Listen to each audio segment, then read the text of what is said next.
கொடைக்கானலில் நீடிக்கும் பலத்த காற்று மற்றும் சாரல் மழையால் சுற்றுலா தலங்கள் வெறிச்சோடி போனது. திண்டுக்கல் மாவட்டம் கொடைக்கானலில் கடந்த 3 நாட்களாக மலைப்பகுதி முழுவதும் சாரல் மழை முதல் மிதமான மழை வரை பெய்து வருகிறது. அத்துடன் கடந்த 2 நாட்களாக பலத்த காற்றும் வீசி வருவதால் பல்வேறு சாலைகளில் ஆங்காங்கே மரங்கள் முறிந்து விழுந்து வருகின்றன. இதனால் மொஹரம் பண்டிகை விடுமுறையை ஒட்டியும் சுற்றுலா பயணிகள் வருகை குறைந்தது.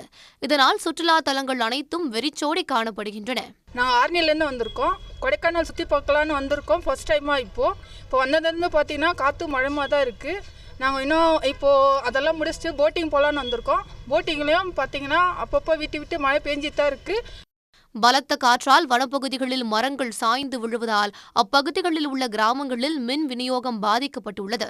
கொடைக்கானலுக்கு வரும் சாலைகளில் விழும் மரங்களை நெடுஞ்சாலை மற்றும் தீயணைப்புத் துறையினர் அகற்றி போக்குவரத்தை சரி செய்து வருகின்றனர். இதனிடையே சுற்றுலா பயணிகள் வருகை குறைந்ததால் வியாபாரிகள் பாதிக்கப்பட்டுள்ளனர். உடனுக்குடன் செய்திகளை தெரிந்து கொள்ள சன் நியூஸ் பெல் ஐகானை கிளிக் பண்ணுங்க.